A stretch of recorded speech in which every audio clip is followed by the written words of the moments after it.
Hello students, अब जरा note कीजिए। यहाँ पर हमारे पास कुछ स्पेशल टाइप के एंगल्स हैं। ठीक है, पहले एंगल है क्या, लेट अस सी। यहाँ पर देखिए कि टू रेज हैं, सी ए एंड सी बी। ये दोनों एंगल के आर्म्स कहलाएंगे, that is arm of the angle, मतलब एंगल्स की साइड्स। ओके, यहाँ पे आर्म्स ऑफ द एंगल का मतलब एंगल्स की साइड्स। तो जहां पर ये आर्म्स इंटरसेक्ट कर रहे हैं, ये एक कॉर्नर बनाएगा, ये एक पीक का फॉर्मेशन करेगा। तो ये जो कॉर्नर पॉइंट होगा इसको बोलेंगे vertex. We will say vertex of the angle. Okay, यहाँ पर एंगल हमेशा एंटी क्लॉकवाइज में हम लोग मेजर करेंगे, और एंटी क्लॉकवाइज में मेजर करने पर एंगल की वैल्यू हम पॉजिटिव लिखेंगे। ओके, जैसे यहाँ पर है x डिग्री। ठीक है, तो x डिग्री के लिए हम इसको देखिए एंटी क्लॉकवाइज डायरेक्शन में एरो लगा हुआ है। अगर हम क्लॉकवाइज डायरेक्शन में मेजर करेंगे तो that will be negative. Okay, अगर मान लीजिए कि ये 30 डिग्री आएगा एंटी क्लॉकवाइज में, तो -30 डिग्री आएगा क्लॉकवाइज में। ओके, आई होप आपको ये ठीक से क्लियर हो गया होगा। अब देखिए इस एंगल का प्रेजेंटेशन, इसको एंगल सी भी बोल सकते हैं, इसको एंगल ए सी बी भी बोल सकते हैं, इसको एंगल बी सी ए।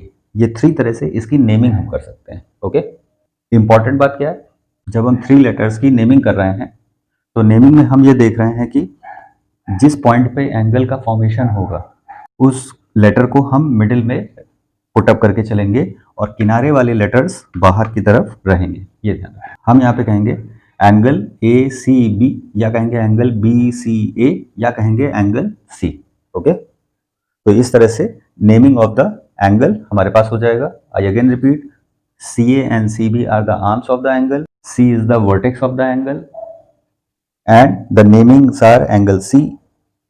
ये एंगल सी वाला नोटेशन तब यूज करते हैं जब अकेला इस तरह से पॉइंट आपको मिलेगा। लेकिन अगर जैसे यहाँ पे मिल रहा है क्यू, तो हम यहाँ पे एंगल क्यू नहीं कह सकते, क्योंकि एंगल क्यू इधर भी फॉर्म हो रहा है, एंगल क्यू उधर भी फॉर्म हो रहा है। ओके, तब यहाँ पे 3 लेटर का नोटेशन हमको यूज करना पड़ेगा, ये ध्यान रखिएगा। ठीक है, तो सिंगल लेटर का नोटेशन तभी आप यूज करेंगे whenever there is an alone vertex. Okay, जब अकेला वर्टेक्स आपको मिल रहा होगा तब आप यूज कर सकते हैं। Is it clear? अब ये इनिशियल लाइन है, this is the initial line. Okay, और ये आपकी टर्मिनल लाइन है, दिस इज द टर्मिनल। ठीक है, टर्मिनल लाइन और टर्मिनल रे, इसको लाइन के साथ साथ हम रे भी, टर्मिनल रे कह सकते हैं। ओके, बोलते वक्त लोग कह देते हैं कि लाइन सी ए, या बट एक्चुअली ये होना चाहिए रे सी ए। ओके, अब हम लोग यहाँ पे नोट करें कि जीरो एंगल हमारा आ रहा है, मतलब जब इनिशियल लाइन और टर्मिनल लाइन कोइंसाइड कर जाएंगी। ओके, सपोज कर लीजिए ये इनिशियल लाइन है, ये टर्मिनल लाइन है, तो इनके बीच में एंगल बन रहा है। अब ये टर्मिनल लाइन इनिशियल लाइन से आके कोइंसाइड कर जाए, both the lines are looking same, तो उस केस में जीरो एंगल का फॉर्मेशन होगा when the initial line and terminal line both are coinciding in the same direction. Okay, तब ये जीरो एंगल बनेगा। अब देखिए इसी का स्पेशल केस ये है कि हम जब इनिशियल लाइन को यहाँ फिक्स रखें और टर्मिनल लाइन एक पूरा सर्कल रोटेट करने के बाद वो तब आके इनिशियल लाइन पर कोइंसाइड हो रही है, तब उस केस में ये एंगल हमें मिलेगा 360 डिग्री। ओके, तो जीरो एंगल और 360 डिग्री एंगल को हम बोलेंगे complete angle. Okay, one complete angle. Okay, ये ध्यान रखें, जीरो का मतलब बस केवल हमारा जहां से स्टार्ट हो रहा है वहीं पे इनिशियल और टर्मिनल लाइन कोइंसाइड कर रहा है, और कंप्लीट एंगल का मतलब कि इनिशियल लाइन वहीं पर है और टर्मिनल लाइन पूरा रोटेट करके तब आके इनिशियल लाइन से कोइंसाइड कर रही, तो that is a formation of a complete circle. Okay, तो then this angle will be known as the complete angle. Okay, तो आई होप जीरो और कंप्लीट में नोटेशन सेम है, लेकिन प्रेजेंटेशन के लिए आपको यह मालूम होना चाहिए कि इनिशियल लाइन और टर्मिनल लाइन कहां पर होगी, where they will be located. Okay, now we come on to the acute angle.